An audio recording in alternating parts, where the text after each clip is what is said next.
आज हम बात करेंगे कि मंदिर में रखा हुआ लोटा जल क्यों इतना महत्वपूर्ण है और उसे किस सही तरीके से उपयोग में लाना चाहिए। साथ ही हम ये भी जानेंगे कि मंदिर में लोटा किस धातु का होना चाहिए, क्या पीतल, तांबा या कुछ और। कई लोग इस बारे में अनजाने में गलतियां कर देते हैं और बाद में उन्हें पछताना पड़ता है। आज के प्रवचन में हम आपको बताएंगे कि इन गलतियों से कैसे बचें, क्योंकि इससे नुकसान हो सकता है। मंदिर में एक लोटा जल हमेशा सही तरीके से रखना चाहिए। अब बात करते हैं घर के दीपक की। क्या आपको तांबे, लोहे, पीतल, कांसे, स्टील या मिट्टी का दीपक रखना चाहिए? सही दीपक का चुनाव न करने पर भी घर में परेशानियां आ सकती हैं और दीपक की बाती का चुनाव भी जरूरी है। क्या कच्चा कलावा ठीक है या फिर रुई या सूती धागा सही रहेगा? इन छोटी छोटी बातों की अनदेखी से पितृ दोष, शनि दोष, काल सर्प दोष या गरीबी जैसी समस्याएं हो सकती हैं। अब बहुत से लोग ये सवाल पूछते हैं कि मुख्य द्वार पर जल छिड़कने का सही समय और तरीका क्या है? क्या इसे स्नान के बाद करना चाहिए या बिना स्नान के भी किया जा सकता है? और क्या झाजू लगाने से पहले जल छिड़कना चाहिए या बाद में? एक और सवाल जो अक्सर पूछा जाता है वह है, क्या मासिक धर्म के दौरान मुख्य द्वार पर जल छिड़क सकते हैं या दीपदान कर सकते हैं? और जब मुख्य द्वार पर जल चढ़ाएं तो इसे अंदर की तरफ से चढ़ाएं या बाहर की तरफ से? फ्लैट या किराए के घर में रहने वाले लोग भी पूछते हैं कि मुख्य द्वार पर दीपदान और जल छिड़कने का सही तरीका क्या है। आज की प्रवचन इन्हीं सवालों के जवाब पर आधारित है। सबसे पहले हम ये जानेंगे कि घर के बाहर और अंदर दीपक जलाने के क्या फायदे हैं। खासकर घर के बाहर दीपक जलाने से जो 5 बड़े फायदे होते हैं वो आपको चौंका सकते हैं। भगवान की पूजा में दीपक जलाने का महत्व तो सभी जानते हैं। हिंदू धर्म में देसी घी या सरसों के तेल का दीपक जलाना बेहद शुभ माना जाता है तथा तिल के तेल का दीपक भी जलाया जाता है। लेकिन भगवान के सामने दीप जलाना केवल पूजा का एक तरीका नहीं है, बल्कि घर के अंदर और बाहर दीप जलाने से कई लाभ मिलते हैं। दीपक जलाने से न केवल सकारात्मक ऊर्जा उत्पन्न होती है, बल्कि 5 बड़े फायदे भी मिलते हैं। तो आइए जानते हैं। नंबर 1, पृथ्वी से अंधकार दूर होता है। घर में दीपक जलाने से न केवल घर का अंधकार दूर होता है, बल्कि ये नकारात्मक ऊर्जा को भी घर से बाहर कर देता है। जहां दीपक जलता है वहां सकारात्मक ऊर्जा का वास होता है। स्वाभाविक है कि जहां सकारात्मक ऊर्जा होगी वहां भगवान का भी वास होगा। इसीलिए शाम होने से पहले दीपक जलाना शुभ माना जाता है। तेल से जलने वाले दीपक का असर उसके बुझने के बाद भी आधे घंटे तक बना रहता है, जबकि शुद्ध देसी घी का दीपक वातावरण को करीब 4 घंटे तक सकारात्मक रखता है। नंबर 2, दीपक जलाने का वैज्ञानिक लाभ। जब घर में शुद्ध घी या सरसों के तेल का दीपक जलता है तो उसके धुएं से घर के माहौल में सात्विकता आती है।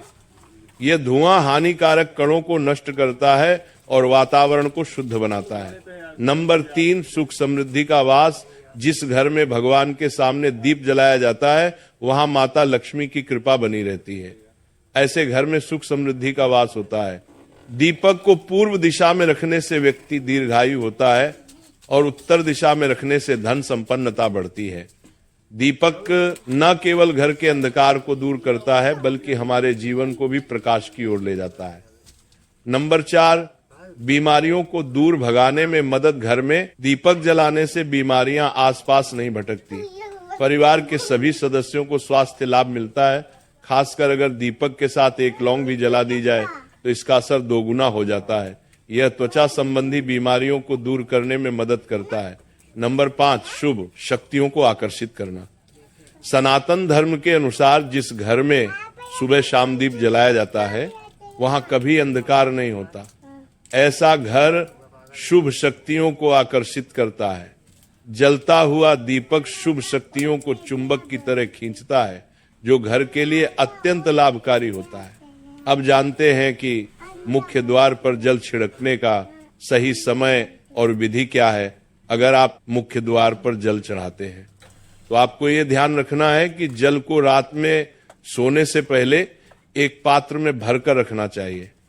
आप कोई भी पात्र ले सकते हैं, जैसे तांबे, पीतल, स्टील या चांदी का। यदि गंगा जल उपलब्ध हो तो उसे थोड़ी मात्रा में डालें और फिर शुद्ध जल से पात्र भर दें। अगर गंगा जल नहीं है तो केवल शुद्ध जल भी पर्याप्त है। इस जल से भरे पात्र को अपने घर की रसोई में रख दीजिए। सुबह उठकर इस जल का छिड़काव अपने घर के मुख्य द्वार पर करें। मुख्य द्वार पर सुबह सबसे पहले छिड़का गया जल घर की सभी समस्याओं को दूर करता है। यदि आप नकारात्मक ऊर्जा, मानसिक परेशानी, आर्थिक तंगी या वास्तु दोष से परेशान हैं, तो ये उपाय आपकी मदद करेगा।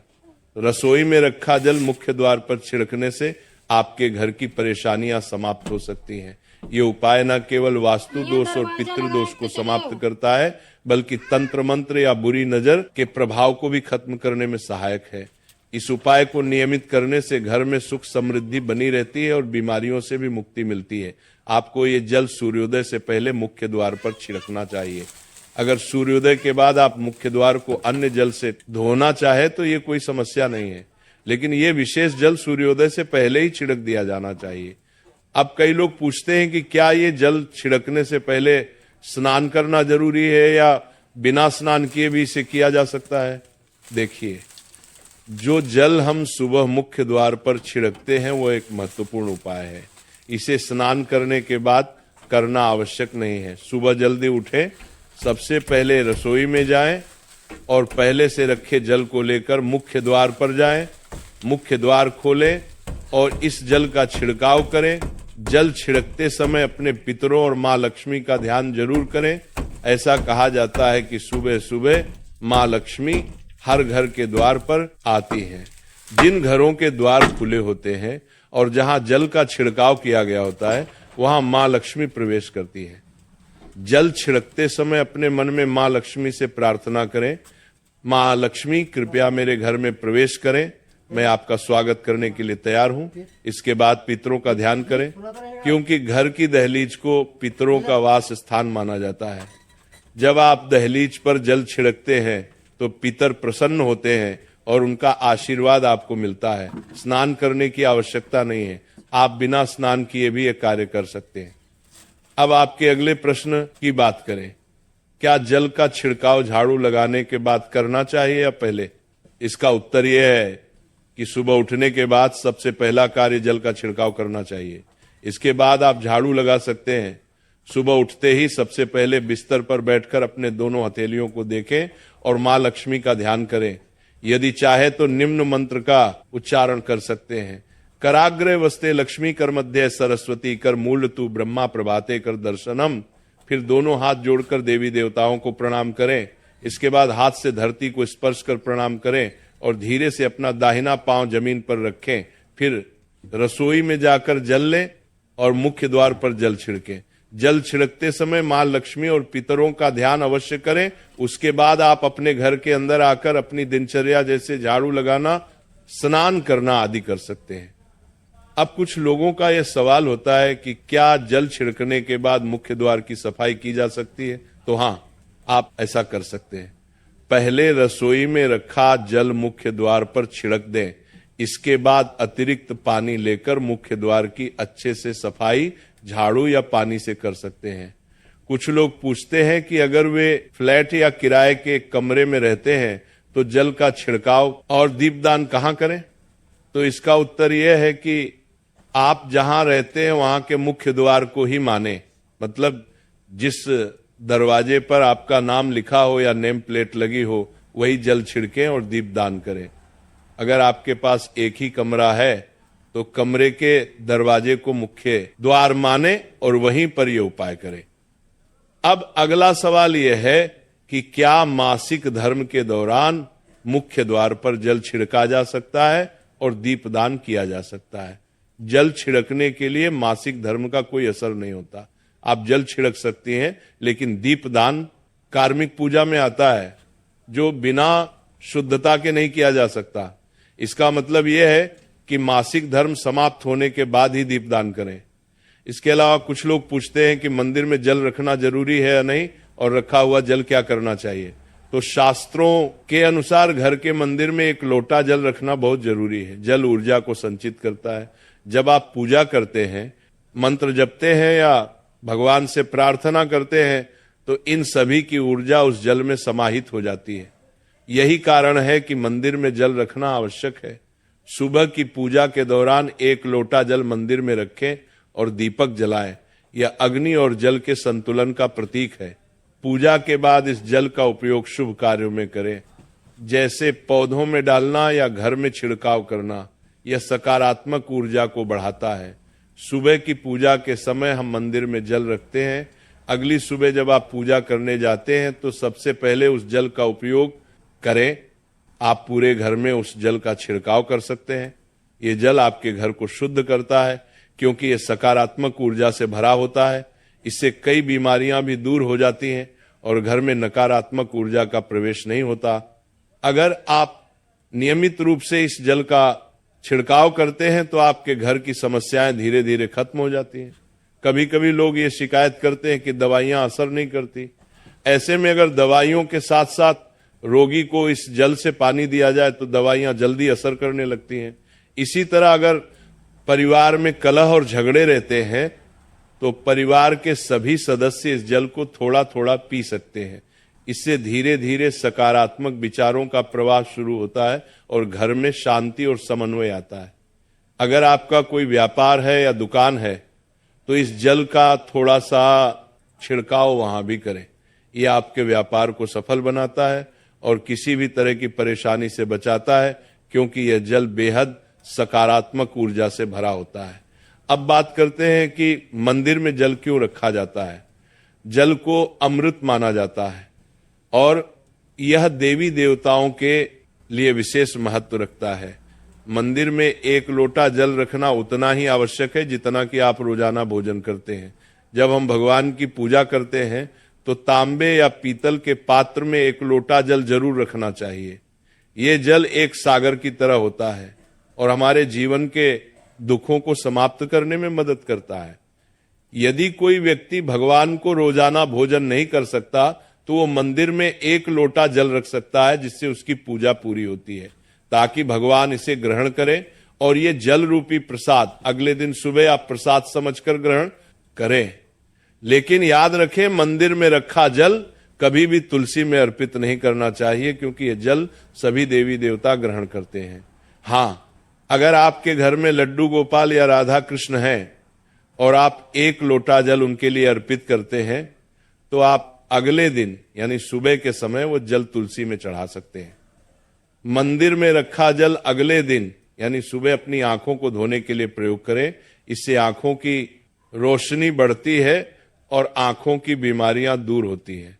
शास्त्रों के अनुसार जो लोग मंदिर में 1 लोटा जल भरकर नहीं रखते उनके घर में अकाल पड़ जाता है, घर की स्थिति खराब हो जाती है, परिवार में मुसीबतें आ जाती हैं और गरीबी का सामना करना पड़ता है।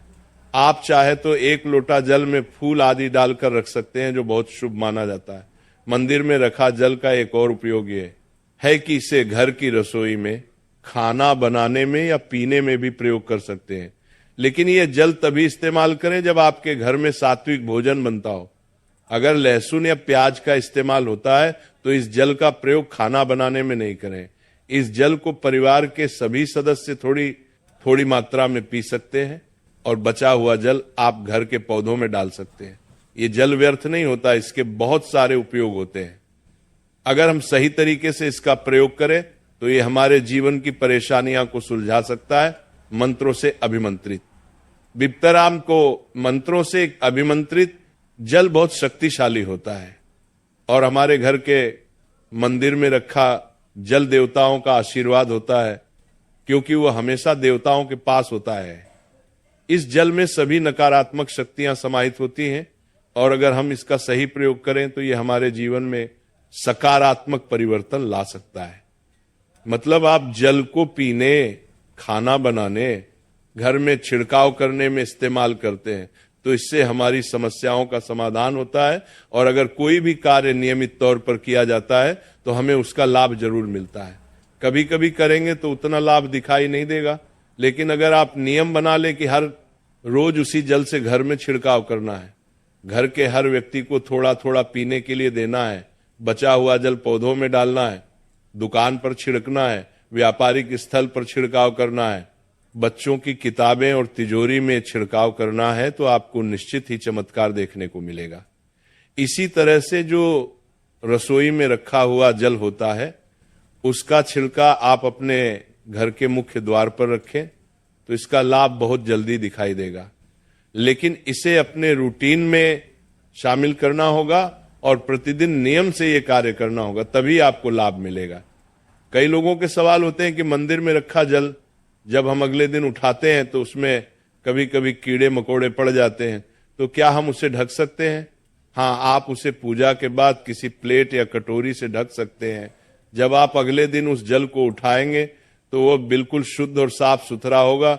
आप इस जल का प्रयोग किसी भी कार्य में कर सकते हैं। जब भी आप घर के मुख्य द्वार पर जल छिड़काव करें तो गणेश जी का मंत्र ओम गणपतये नमः जरूर बोलें, और जो हमने आपको वीडियो में बताया है उसे ध्यान से समझकर अपने घर के मुख्य द्वार पर जल का छिड़काव करें। अब जानते हैं कि दीपक किस पदार्थ का होना चाहिए, लोहे का, तांबे का, पीतल का, कांसे का, स्टील का या मिट्टी का। आखिर घर में कौन सा दीपक रखना शुभ माना जाता है? अगर गलती से भी घर में गलत पदार्थ का दीपक रखा है तो पूरा घर अस्त व्यस्त हो जाएगा, कंगाल हो जाएगा और बर्बाद हो जाएगा। देखिए, स्टील के दीपक में पूजा करने से घर में शनि को नाराज किया जाता है। लोहे के दीपक से भी पूजा नहीं करनी चाहिए क्योंकि इससे घर में गरीबी आ जाती है।